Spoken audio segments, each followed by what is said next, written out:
Yep. So then I reached out to a local doctor and I just said, there's something we have to do. Like, we kept pushing because we needed to help him. He couldn't function. We pulled him out of school just because he couldn't handle. He was having them every day. And things were just getting worse. And just getting worse quickly. Yeah. And so the local doctor was able to get us into Mayo.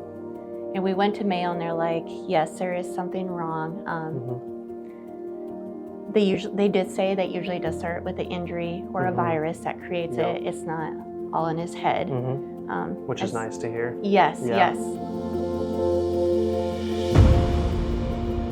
right, just want to start.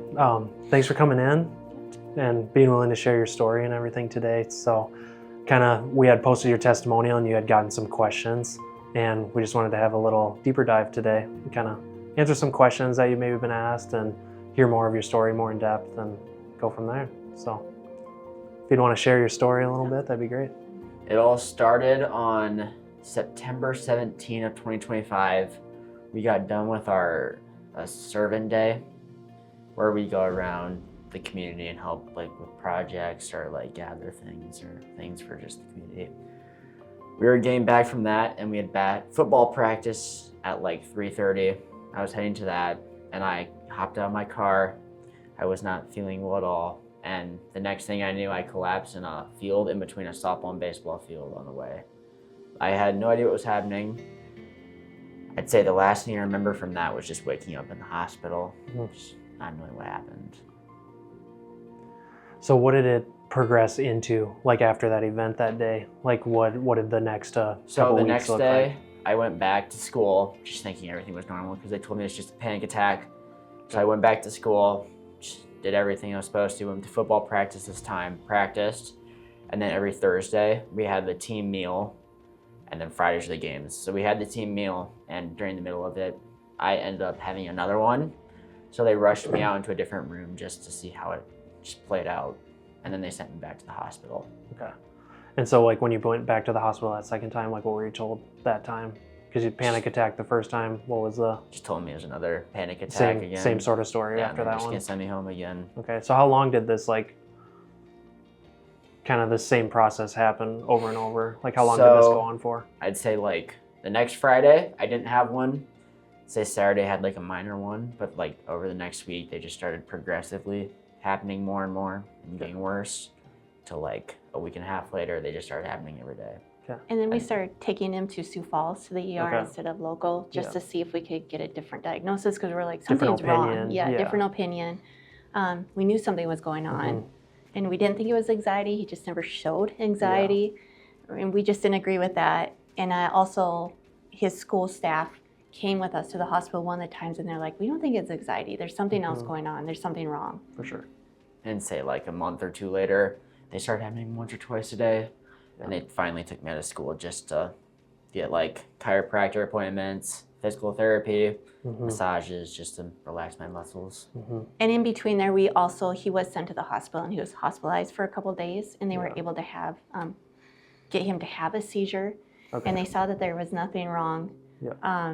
And that's when the doctor said... On the EEG, right? With the brain waves, right? From a seat, you did get... running through the hallways with these cords stuck in my head. Love that. Yep. And they just gave us a couple papers, said it's F&D, and just moved on, basically. Good luck. And that was in Sioux Falls? In Sioux Falls, So when did you end up going to Mayo then? So then I reached out to a local doctor and I just said, there's something we have to do. We kept pushing because we needed to help him. He couldn't function. We pulled him out of school just because he couldn't handle. He was having them every day. And things were just getting worse. And just getting worse quickly. Yeah. And so the local doctor was able to get us into Mayo. And we went to Mayo and they're like, yes, there is something wrong. They did say that usually does start with an injury or a virus that creates it. It's not all in his head. Which is nice to hear. Yes, yes. I've had doctors call me crazy for everything that was happening. And they did send me to, what do you call Behavioral health. Behavioral health twice for it. Yep. Not fun. And you're just not, that's just not the case with you. Yeah. I mean, I've known that since I met you the first time. And when we were at behavioral health, they interviewed and they went, asked them all these questions. They're Yeah. like, he doesn't belong here. Yeah. There's nothing wrong. So we would go home and they're like, no, he needs to go back there. So then we would go back there. Yep. Met with another doctor. They're like, no, nothing's wrong. So Yeah. that's when we really started pushing for Mayo. Okay. They basically told me I should be scared of the people there. Oh, yeah, nice. Yeah. They said it would make it way worse, and that was not his issue. Yeah, for So. sure, which is good. Yeah. What was your experience like at Mayo? Like, what was the care plan? Because you guys had done. I mean, at first I was a little, what do you say, like, a little like scared to do things. Skittish. Like more Yeah. like Yeah, aware. and it's just been such a roller coaster, so we just didn't know what to expect. Say the first week was the toughest. Yep. Trying to fit into like a new schedule, kind of like school. Yeah. Just get back into that. Just trying not to have anything happen. And the symptoms are still progressively getting worse at this point, right? I'd say by the there's when time it started like plateauing more. plateauing Yep. a little bit. Okay. Not fully, but more. They taught him how to calm his nervous system down so he could control it more and realize, like, okay, I'm getting overstimulated. I need to step away. And he did have seizures there, but they were able to help him through it. Which, like we talked about, there's a lot of value in that too, Yes, right? yep. Like being able to have that self-awareness and stuff like that. But it's also not real life to, or the life that Caden wants to live, to just avoid everything. Right. Like a healthy nervous system is able to take in all this sensory information and have a motor output. So you can avoid that stuff and probably feel better. But if we just avoid everything, that's not really the life that you want to live too, right? When we were there, they mostly focused on like deep breathing, meditation, mindfulness, just like a lot of healthy habits. Yeah, super valuable. No pain behaviors. Just like, you want to explain some of those? Yep, they were big onto no pain behaviors, which Caden always, I will give him a lot of credit. Like he would still get up, even if he was feeling terrible. He would work through his school at home and try to get through it. But they just taught him, like how to bring his nervous system down and how to, live through it. Yep, and empty his bucket is how we would say it. For sure. So let's go back a little bit. I have a couple questions from the beginning. Like, can you kind of walk through the symptoms that, they progressed, but like walk through some of the symptoms, like any dizziness or motor, motor dysfunction, or like what was kind of the progression of those symptoms, that maybe some other people are dealing with. I'm sure that's some of the questions. Well, is this case like mine? Like maybe there's, going through some of those symptoms that. So I'd say when it all first started, the first thing I felt was like fatigue or dizziness. Like I couldn't get enough oxygen to my brain to like support my body. And then it like moved to tremors, and that just got worse over time. Like my left side would completely go numb. Couldn't do anything with it. And then that basically moved on to seizures. And these seizures would last from 5 minutes to 45 minutes. Yeah. And after he would have a seizure, he would be completely locked up. Like we couldn't move him. Yeah, I was like gonna his ask, arms like, or legs. What did the seizure look like? It was motor. It was motor driven. It looked like a seizure. I want to say like a stroke and a seizure together. Yeah. Basically, because the left side was like the most affected. Like the right side would like play a part in it, but it wouldn't like be the main cause. But it scared people. It was very alarming to watch. I couldn't watch it. Well, they're not normal. No, so, no. No. For sure. And then Especially for a afterwards, healthy young guy. he would be completely locked up and paralyzed. Yeah. He couldn't move his body. He couldn't feel anything. Did you have any cognitive symptoms after those? Like not really remember it or anything like that? One of the main symptoms was memory loss after everything. Yeah. They all led to numbness in like body parts, paralyzed, like inhibitors, all that. Like moving through that, like the pain became like different. So either the pain would be like terrible, like if someone just touched me, it'd be like agonizing, or I couldn't feel pain at all. And then along with like the temperature loss, like I couldn't feel temperature for the longest time. Yeah, so I'll just take a second and kind of just walk through like my brain, like when I hear all of like those symptoms going on. Seizures are one thing. Seizures are basically too much excitation into the brain that leads to like an excitotoxicity and spillage and stuff of excitation, leading to too much motor output. So when I hear stuff like that, I think about the brain's not able to inhibit this sensory information coming in. And that's the lens that I look at a case like this without calling it a name like FND or seizures or something like that. I'm just basically seeing like can the brain inhibit sensory information coming in and have a proper motor output? And so that's kind of what we were trying to establish at that initial exam is like, is it left-sided? Is it right-sided? Is the brain able to inhibit the sensory information? Because kind of going back to the bucket that they talked about at Mayo, if that sensory system isn't able to brake pedal that, the bucket is going to spill over way faster, leading to more of that. And so one of the biggest things with Caden's case was gravity. Gravity is a stress, it's a stressor on the body that it's one of the biggest stressors on our body because we have to take a lot of it in when we're standing upright or seated upright. So with a lot of neurological cases, as you get to like noon or 1 during the day or even like 10 a.m., like after you're sitting up at school or something like that, or more up on your feet, you'll have more fatigue and more excitation, making lights harder, auditory stuff harder, movement like in a busy school, and colors and those things. And that's basically leading into that over excitation, giving you like the increased motor dysfunction. So I kind of just think about it as reverse engineering that whole system, and like how do we start like creating some brake pedals in the brain, right, and start leading to symptoms being resolved. Because what a lot of people didn't know, even when we came back from Mayo, they thought he was better, but he wasn't. He was just learning how, like he was taking brain breaks every day, like throughout the day. He just could not get through a whole day without taking these brain breaks because school was just so overwhelming for him. Just with all the And that's kind of going back to that, like you can avoid all these things, right, and be less symptomatic, but like why? Why are we not brake pedaling the stuff that we were before? Like he's young and healthy and plays sports, and there's not a significant concussion, maybe a concussion history in football, but like not a significant one, right? So that's probably the next question. I mean, a lot of people are probably asking like, well, why does this happen? Right.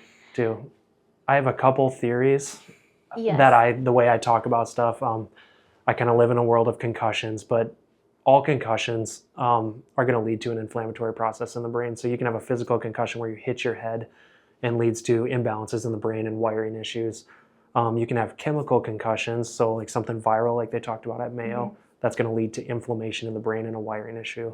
Or you can have a social concussion, like where you're in like a chronically stressed state, or you're like, you know, the panic disorders and stuff, like you're going through a divorce, or like your mom died, or something really, really stressful, and the brain has a hard time adapting back through that. All of those can lead to inflammation in the brain and basically turning the volume down on brain function, leading to imbalances. So and I think it was just a combination of all that. And also what he didn't talk about earlier is he had this back injury in August from football where he had this severe back and neck. And whenever he would have a seizure, he had so much pain in those areas that I think it was just a combination, as you explained. Yeah. So during the exam, we found multiple primitive reflexes on the left side. So we found a palmar grasp reflex, a reflex in the bottom of the foot, Babinski, and then even a sensory reflex up in the face, where if we would stroke here, you'd pull the cheek kind of that way. Those are supposed to go away in the first like year or two of life, and they were still there. So in my head, I'm like, if that stress on the body like that didn't get developed during the crawling phase and stuff like that, that could have set that right brain up for kind of a fight or flight or an imbalanced response, where maybe the back injury was enough to basically stop that communication between the left side of the body and the right brain. And I think that was enough to basically not be able to adapt and recover after that. So that's the way that I approached the case. And so what we did for therapy then is the first day we started with mapping. So we would do electric stim lightly based on tolerance in through the left side of the body, figure eights. I think with your case, electric stim was like a little bit much, right? The first day, and we customize based on that, like based on where someone's at. Some people will be able to handle it, some not, because the electric stim might be too much excitation into the brain, making it not feel very good. So we did a lot of vibration therapies to the left side of the body, figure eights, and then we'd slowly move through the tilt table, because once you can start taking in gravity again, then we know that the brain is able to handle, the bucket's a lot bigger. Like the brain can handle a lot more stress. And you said you worked out today too, or yesterday? No, it was Monday and Tuesday. Hey, that ain't bad. Yeah. First time in a long time. That's so awesome. 9 months. Yeah. Yeah. So do you have any questions that come up based on like my explanation there? I mean, that basically what you did in therapy, like I was trying to explain how you did the tilt table, like how he would go so far and he literally couldn't breathe the first day. I think we had like 5 to 10 degrees the first day is all from 0. So 5 to 10 degrees, and it would look like there was a 500-pound boulder on Caden's chest just because his muscles weren't able to take in the sensory feedback from gravity alone. So he was getting that all day. So it's like, I mean, if you can't take that in, I mean, like those muscles aren't going to be able to relax on the left side and move freely. Once the muscles can't move freely, then you can't feed your right brain. So I mean, it's like that's just this nasty cycle you get in when you can't like have good sensory feedback in the body. Yep. The other thing he mentioned is like when he had that eye twitch too, that started when he had these seizures, and you literally popped his knuckle. Oh, yeah. So, to him, he's like, that's all it was, because that bothered him so much. Yeah, so it was like the mapping from the left side of the body to the right brain was just, it was so close to threshold. Like the bucket, it was like a 1 tablespoon bucket, and then the left brain is a 5-gallon bucket. I mean, it's just like the deficit is so big where if you started doing, I think that happened after we were doing the electric stim, wasn't it? Because that was like too much. And then the eye started twitching, and then I adjusted your finger. So all we're doing, it's not like some magic trick or anything. Like when we adjust the finger, that's just telling the right brain where that hand is. Right. Okay. With some of that. So very simply, I mean, it all comes back to just like feeding the right brain more than the left brain so that we have a balanced brain. And I think what he was so amazed by, and like we didn't even realize, is how heavy he felt. And after the therapy, he's like, I just feel so light. Like I can just jump and I can just move. And even like we would always try to go for a walk, just get him outside, keep him moving every day. And he was always like lagging behind me. And the Sunday after, like I couldn't keep up with him. That's and he's awesome. just like, I just feel so good and feel so light, and I can just run. Before it took so much effort because he tried to get back into basketball. And he just went downhill pretty quickly just because it took so much energy to even move. Now, like, this is just a clinical, curious question. Like, how do you feel, like, since having, like, that weight off your muscles and shoulders, like, how do you feel with, like, your endurance and energy? Well, it feels way better now. Yeah. Because I went back to an open gym on Monday and Tuesday, and I was able to do more. I was able to run more. You were able to play a little bit. I did a little college basketball. I played basketball with some college kids, and it's way easier to run up and down the court now. Yeah. And he just doesn't have the pain in his neck or back like he always did after any stress. Before, if I even tried to do it, my neck would always just be stiff and I couldn't turn my head. Yeah. I just think it's so interesting, like, doing this. I mean, I'm always learning too, right? Yeah. I do an exam, take it for what it is, try and map it out, map the body out and stuff. But I think it's just interesting, like, when you do have a balanced brain, it's like you probably haven't been moving like that as much for how many months now. And so it's not like, I mean, yes, there probably is an endurance issue, but at the same time, like, you're feeling better and you're able to do more, right? I just think 100%. A balanced brain just is that efficient for the body and can really start function. Like, that's where you start seeing the function again. And he was able to go back to school. He went for a whole day, and he's just like, I just could take it all in, and it just wasn't that exhausting state. Yeah, and your brain is like, if it doesn't have like, so I usually have a marker board where I'll like draw this out, but you have like the big bumpy part of your brain, like your cortex, and then you have your bottom part of your brain, your brainstem and your cerebellum. Those are called subcortical areas, and then the bumpy part's your cortical areas. Yeah. So if the subcortical areas like your cerebellum and your brainstem, like for your vagus nerve and those things aren't working well, it's going to hijack the energy from the upper cortical areas. Right. And so you're a good student even through this, but like you may not be able to like process some of the stuff like in class or dual task and stuff like that, because it's just focused on keeping you upright so you don't fall over like to the left in your case or something like that. Well, and that was the other thing that we told people too, is like his sense of gravity was completely off. So like he could not balance with his eyes closed. Like he failed all those tests that you did on him. And so like day 1, he was failing all of them. By day 4, he was in the 90 percentile, which was remarkable. So awesome. And we just didn't even realize that either. I think that's the cool part about having like doing a bedside exam, like there's so much value in that. But like, I think as I've added in more of the objective stuff, it also just like gives some numbers to make you not feel so crazy. It's like, oh, I did a balance test and I'm like in the red on everything. Like you can't make that stuff up. Right. I mean, I guess you could if you knew about it beforehand. Yeah, but you didn't even know. Yeah, but you didn't know. Or like even the eye test, checking your eyes in the dark and they're moving around. So like to get diagnostics like that goes a long ways. And I think that kind of takes the crazy feeling out of it. Yeah, for sure. I mean, it also messes with your 5 senses, because before, like my eyes were blurry. I couldn't read things. Like the fatigue would happen. Mm-hmm. Like I had to have speech problems or blurs. Like I said, my pain inhibitors would get messed up bad. My hearing would be terrible sometimes, and I'd be very overstimulated, like in chapel and all like noisy gyms and stuff. We had talked about like the brake pedals in the brain, like how those brake pedals, they primarily come from your cerebellum. And so you were probably with all those senses, like again, like this noise coming in, it's not getting brake pedals and you'll get too much noise into the brain, and same thing with the taste and stuff like that. And I think what we were kind of like coming to the conclusion, like we didn't know if he would ever overcome this. And so I think that was the hardest thing. And we just always had to be so careful with him. Like we always had to be close, because if he would have a seizure, like we were at a state basketball game and he had a seizure, and I didn't get to him quick enough. And the EMT wanted to give him a shot, and I'm like, no, and they just didn't understand what was going on. So it's just alarming, and so we just, it's just scary, because you just don't know how people are going to react and what they're going to do to him if we're not close. Or hit your head. Yes, again, or hit his head coming I've down. heard that before with epilepsy and stuff like that too. Because they did find him in the hallway at school once. He was having a seizure. Yeah. So. Yeah. So do you want to walk through your experience, like with the brain reset program, what that looked like for you? I mean, day to day, like first day to the fourth day. I mean, at first, when I first came in, I thought it'd just be like Mayo, like nothing would happen, nothing would get better. Thanks. Just saying what I thought. But when we first started, I admit, like, I thought it'd be just like any other appointment. And like, I mean, when we first started, I guess I thought the same thing, but as things kept moving on, I kept seeing little amounts of improvement happening. Through the second day, I could tell that improvement was happening through the tilt table, through the other therapies we were doing together. And then when we got to the third day, we almost reached the top of the tilt table. Yeah. We did. Yep. We did that day. We got that. Yep. And then the other therapies were also improving.